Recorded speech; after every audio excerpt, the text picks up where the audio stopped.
Fala galera, beleza? Bem-vindos a mais um História Direto do Forno e hoje com um assunto bem quente. E tá lá na carta do descobrimento que Pero Vaz de Caminha escreveu, o primeiro documento escrito em solo brasileiro, que ele fala que em determinado momento que a nau ali de Pedro Álvares Cabral avista a costa da atual Bahia, os portugueses vão em direção à praia e começam a ver, eles, portugueses, em canoas, há várias cabecinhas que eram no início 2, depois 5, depois 10, depois 20, e eles veem que essas cabecinhas viram corpos armados com arcos e que apontavam as setas para os barcos portugueses. Foi justamente quando Nicolau Coelho, um dos marinheiros da frota portuguesa, faz justamente o sinal de abaixar as setas que os indígenas as abaixam. E ali começa o relato de como vai ser o primeiro contato entre os portugueses e algumas das tribos indígenas ali do litoral brasileiro. Sempre que eu dou essa aula, algum aluno me pergunta: Forno, e se Nicolau Coelho tivesse recebido uma seta no meio da testa? E se todos os marinheiros portugueses que estavam ali tivessem sido mortos? Por quê? Por que foi o contrário? Por que são os portugueses e não os indígenas? E aí vem outra questão. Como milhões de indígenas que habitavam o território brasileiro, uma estimativa que vai entre 1 milhão a 6 milhões em todo o território nacional, conseguiram perder para milhares de homens em navios portugueses.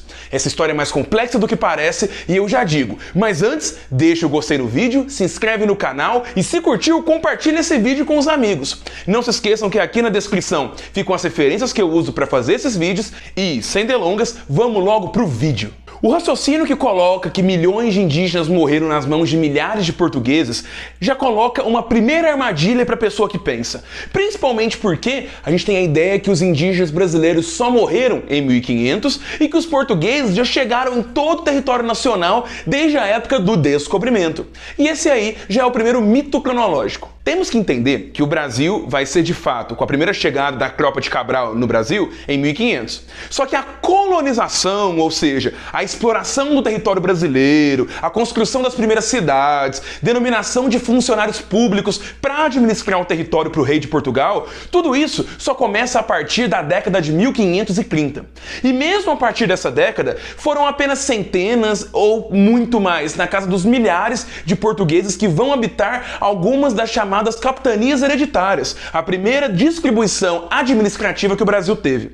Esses portugueses vão viver em grande parte, por mais que o território das capitanias seja grande, na área litorânea, até porque é nesse território que os navios portugueses e europeus em geral vão chegar e vão ser basicamente a grande hidrovia que une os dois continentes, a América e a Europa. De fato, essas milhares de pessoas vão explorar muito pouco do território. Então, nesse interim, muitos indígenas ainda continuarão vivos. É só depois da segunda metade do século XVI que uma exploração maior no território brasileiro vai acontecer, e aí nós temos de fato alguns elementos para falar sobre o chamado genocídio desses povos nativo-americanos aqui no território brasileiro. E aí, para explicar isso, temos que entender duas dinâmicas. A primeira é que os portugueses, quando chegam aqui, de fato, na casa dos milhares, eles justamente pelo pouco número e pelo pouco conhecimento do território e dos povos que aqui habitavam, não vão chegar destruindo tudo, colonizando tudo.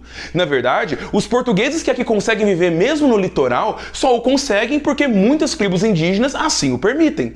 Dessa maneira, os primeiros contatos, isso também está lá na carta do Pero Vaz de Caminha, são amistosos. Justamente para você ter um conhecimento dos povos, para você ter um conhecimento do território, se procurar riquezas, fazer a simples sobrevivência dos marinheiros que viajavam em condições insalubres nos navios europeus. Então, esses primeiros contatos, na verdade, eram de fato amistosos e feitos muitas vezes, como o Darcy Ribeiro vai falar, na lógica do cunhadismo. Justamente porque, na visão desse antropólogo, muitas das tribos que a gente tinha no Brasil eram amistosas a outros povos que poderiam oferecer riquezas e poder para as tribos que já estavam lá. Dessa maneira, a lógica tribal dos indígenas brasileiros fez com que quando eles vissem os portugueses e alguns artefatos que os indígenas não tinham no Brasil, como elementos de ferro, serrote, martelo, foice, picareta, entre outros, assim como armas de fogo, esse material, por algumas tribos indígenas, foi muito cobiçado. Não à toa, esses caciques dessas tribos, em muitas deles que se possibilitava o casamento com muitas pessoas, sejam mulheres ou homens, variava da tribo, justamente para se aumentar alianças e dessa maneira força para as tribos,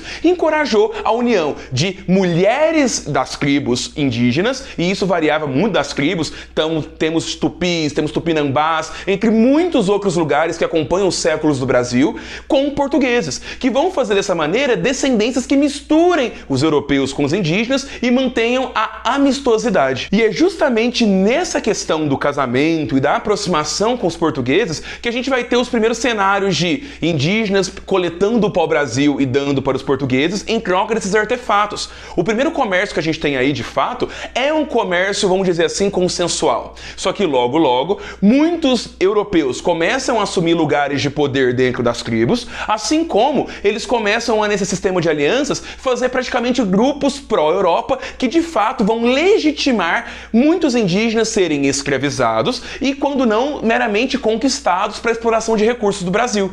É por isso, por exemplo, que a gente tem já uma nova historiografia que não nega a exploração do indígena, mas coloca justamente esse sistema de alianças entre portugueses e indígenas na mão também de líderes indígenas que tinham tribos inimigas, que tinham vontade de aumentar seu poderio para sua tribo, e com isso os portugueses conseguem pegar essas tribos aliadas a eles e dominar muita parte do interior do território brasileiro. Então sim, temos uma galera indígena que tem essa responsabilidade e dessa maneira se juntava aos milhares de portugueses, aumentava suas forças e dessa maneira nas guerras entre as tribos, muitos indígenas já morriam. Então percebam que não é apenas os portugueses lutando aí. O seu pouco número não devem esconder a aliança que eles fazem com tribos e o protagonismo de indígenas contra indígenas, já que essa noção de generalizar indígenas, seja pelo preconceito ou para colocar todo mundo como vítima, acaba excluindo essas nuances da história. E a segunda questão, além dessas alianças, temos que falar que justamente por essa aproximação, o caráter biológico entra com tudo.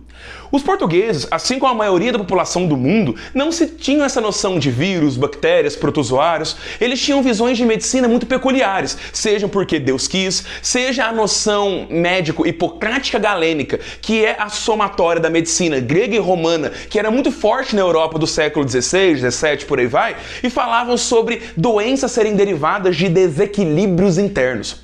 Então a gente não tem uma ideia de higiene como se tem hoje. E dessa maneira, quando os europeus chegaram com questões biológicas, sejam vírus, sejam bactérias, e aí a gente pode citar a simples gripe, a varíola, uma doença extremamente mortal e extremamente contagiosa, a sífilis, que mostra muito bem como doenças sexualmente transmissíveis foram passadas para indígenas, seja em sexo consensual, seja nos vastos estupros que acontecerão entre dos europeus nessas tribos indígenas. Então a gente vai ter de fato um caráter biológico que de fato vai massificar esse tipo de coisa.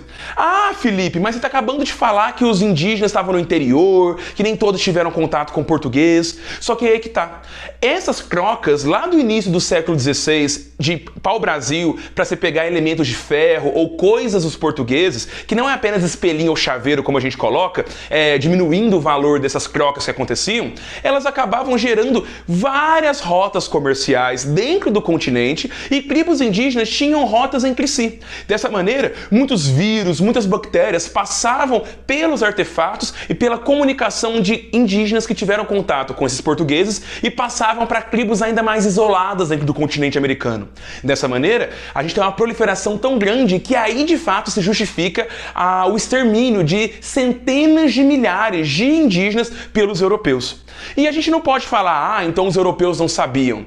Você pode não ter essa noção de vírus ou bactéria, mas você tem noção já que certos cheiros, certos usos biológicos acabam colocando doenças. Então, por exemplo, já você tinha ideia que você ficar em um ambiente contagioso, você vai acabar sendo contaminado, mesmo sem a noção de vírus, por exemplo. E dessa maneira, muitos portugueses já utilizavam isso contra os indígenas, justificando a morte de milhares deles. E isso tudo que eu tô falando já é o extermínio no início da colonização e ainda nem chegamos em 1700 direito. Mas temos que entender que nessa dinâmica entre alianças de tribos e extermínios de tribos contra portugueses e também essa questão biológica, muitas tribos, e a gente já coloca quase na casa dos milhões, são dizimadas na região litorânea. E aí temos que ter essa noção que não é só nesse período. No século 17, 18, 19, 20, tribos indígenas vão sendo exterminadas em vários lugares justamente para europeus e seus descendentes pegarem cada vez mais o território brasileiro e para se fazer as economias, que fossem plantações, a própria mineração, pecuária e por aí vai.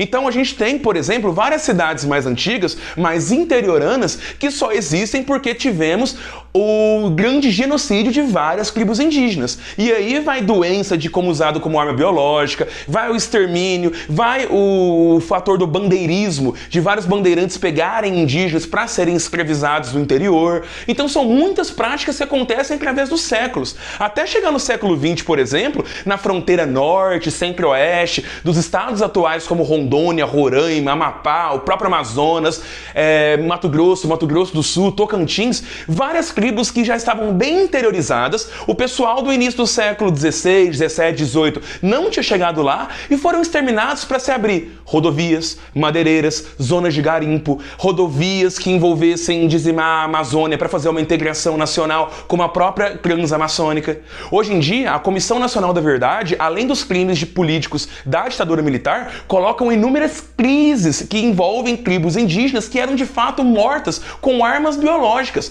roupas que estavam infectadas com o vírus da gripe e eram distribuídas como um sinal de caridade.